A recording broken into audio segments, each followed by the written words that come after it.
Hi guys, welcome and who dat? I'm Joe, and I'm here to react to this past weekend's Week 4 matchup that saw the Tampa Bay Buccaneers come into the Caesars Superdome and whip our beloved, bless you boys in black and gold, the New Orleans Saints.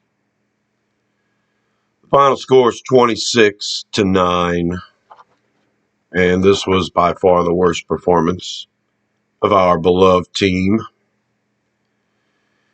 All right, what's going to come out of this? Offense looks like garbage per course, and the defense doesn't play very well in this game. A lot of missed tackles. So, yeah, if we would have won against Green Bay instead of giving up that fourth quarter comeback, I wouldn't feel so bad about 3-1. But 2-2, and the last quarter of the Green Bay game left a bad taste in my mouth. Well, this game should leave a bad taste in everybody's mouth. I don't want to dwell too much. Let's pull up the stats. Were there any offensive snaps, or were they just offensive? Derek Carr comes back from his injury, decides he can play. He completes 23 of 37 for 127 yards. That's an average of 3.4 yards an attempt. That's probably the lowest of Carr's career. It's probably the lowest of anybody's career ever. He completes 23 passes and 13 of them are to Kamara, which means if he ain't dumping it off to the running back, he's not really completing any passes in this game. Taysom Hill took one snap, two snaps as a quarterback. He ran a few times. He threw one ball and completed it for 13 yards. He also dropped back and was sacked once. And Jameis Winston came in just long enough to throw a deep interception against this former team. How appropriate. The running game, Alvin Kamara was back. 11 carries, 51 yards. That's over 4 yards a carry. That's pretty good for his first action. Taysom Hill ran 4 times for 10 yards. Adam Prentice ran once for 5 yards, and then he fumbled.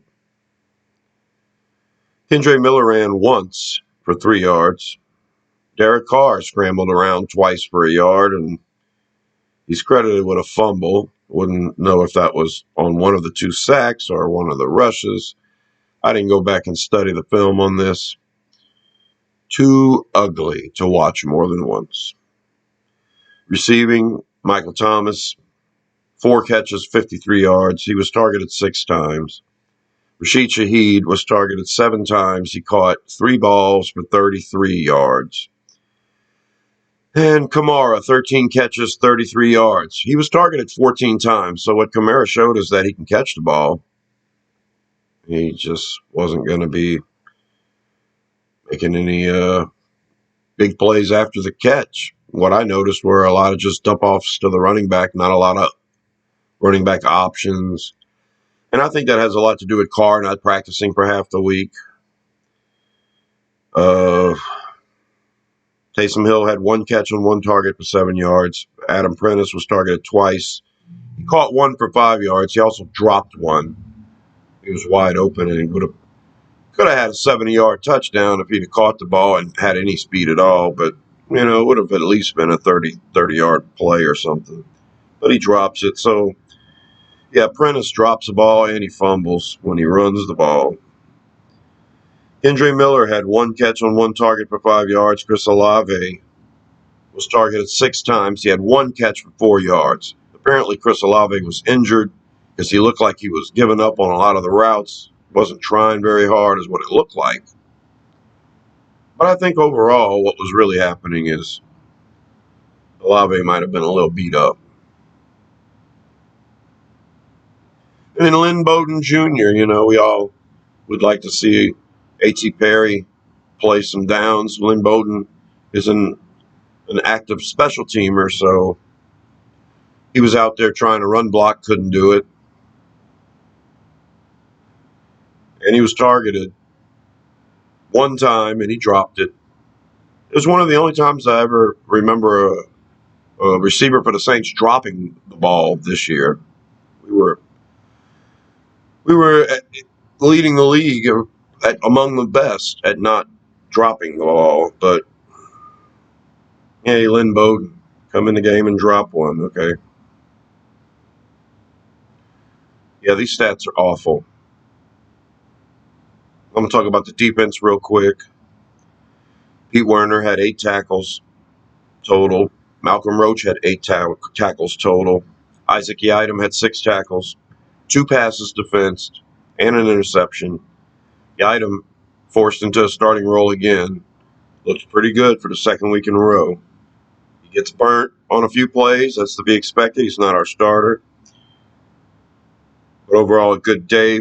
Marshawn Lattimore gave up a ton of catches. This was his worst game. He had 5 tackles. I believe he gave up 4 or 7 catches total. Not good. Tyrann Mathieu had 5 tackles total. Demario Davis had 5 total tackles. This is 2 games in a row where Davis is very underwhelming in his performance. Jonathan Abram, who actually got the start, had 5 tackles at safety. Brian Bresee had 4 tackles. He had 3 tackles for a loss, including a sack. The only sack of the game for the Saints. Brian Bresee is the player of the game. Cameron Jordan had 4 tackles, including a quarterback hit. Zach Bond had 4 tackles. Alante Taylor had 4 tackles. Carl Granderson had 4 tackles. Isaiah Foskey and Nathan Shepard both had 3 tackles. Okay. That's your defensive stats. Offensive player of the game, I'm going with Blake Grupe. And that's it. Nobody did good on offense. Derek Carr shouldn't have been out there. Pete Carmichael is calling horrifically in the last 5 quarters now, for sure. And anybody that tries to decorate it any other way, whatever. How long do we have to see this? It's going on a year and a half now.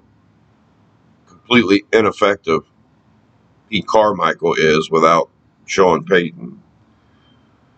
So great Blake Grupe, great Blukey, Blake Grupe, 3 out of 3. Congratulations. Player of the game on offense. On defense, player of the game, of course, Brian Bresee, Isaac Yiadom. Good job. I also got to give kudos to Pete Werner and Malcolm Roach for racking up 8 tackles each.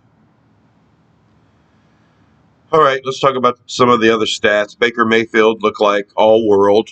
3 touchdowns. He was only sacked once. He ran the ball pretty effectively when he scrambled. I think he scrambled about 8 times. The Bucs were 8 out of 15 on third downs. The Saints were 5 out of 14. So we couldn't get them off the field on third down, and we couldn't stay on the field on third down. Total yards, Buccaneers 353. The Saints 197. That is an ass-whipping. Rushing the ball, the Buccaneers only averaged 3.5 yards a carry. It's not horrible, but it's not great. 3.5 yards a carry, but they ran the ball 33 times for 114 yards. Commitment to the run. The Saints had 19 total rushes for 70 yards. The Saints were averaging 3.7. So the Saints were averaging more on the ground than the Bucs. But we don't run the ball a lot. And when you don't run the ball a lot, you lose. Now, there's 2 things that these losses have in common compared to the first 2 games, which were wins. We didn't force the issue with the run. We didn't run the ball enough at the end of the Green Bay game. And 19 carries total in this game isn't enough. And this game was pretty close. Going into the fourth quarter, it was 14-6. So this game was not out of reach going into the fourth quarter. But we gave up on the run, of course, and that's play calling. You have a quarterback playing that shouldn't be playing because he's hurt. He didn't practice for half the week. Yeah, you asked to lose. You don't, on offense, you don't do the things that you know work. Chris Olave on a quick out is open every time, but you never run it. Michael Thomas can't be guarded when he does a slant route, but you never run it. I didn't see any wheel routes out of the backfield. I didn't see any option routes for Kamara. And now that Kamara's back, I guess we're not going to place Olave in the backfield and do that little mismatch, thing a couple of times like we were doing before Kamara was back. So not a lot of creativity, in my opinion. No wide receiver sweeps with Rashid. I don't trust the screen game right now. The offensive line is weak to begin with. So Tampa Bay turned the ball over once. We turned the ball over 3 times, 2 fumbles and an interception.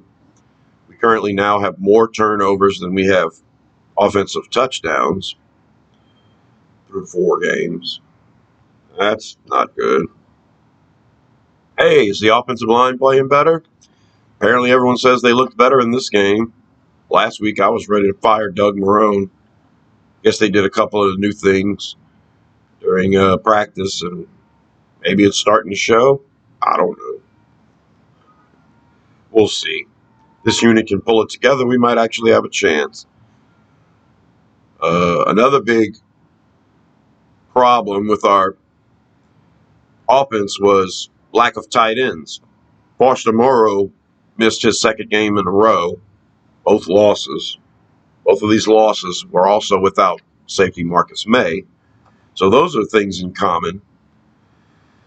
But right before the game starts, we lose Juwan Johnson. His knees bothering him. He decides not to go. So we enter the game with just Jimmy Graham at tight end. Yeah, you're not going to run the ball very effectively with Jimmy Graham as your tight end. Like I said, we averaged 3.7, which isn't horrible.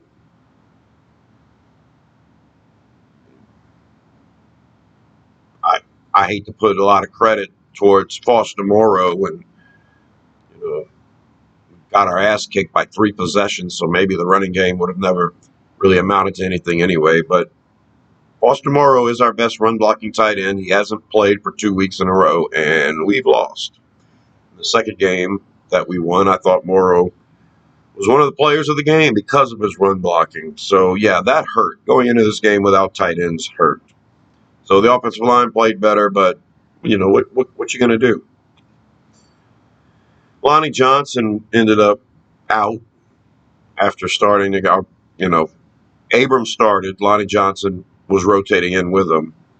Johnson got hurt and had to leave the game. And then Andres Pete ended up with a concussion. Of course.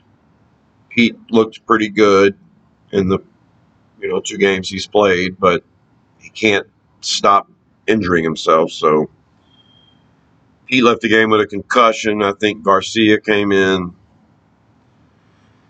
Oh, it was ridiculous. Cesar Ruiz was at right guard. He got hurt, so we moved Hurst from left guard to right guard.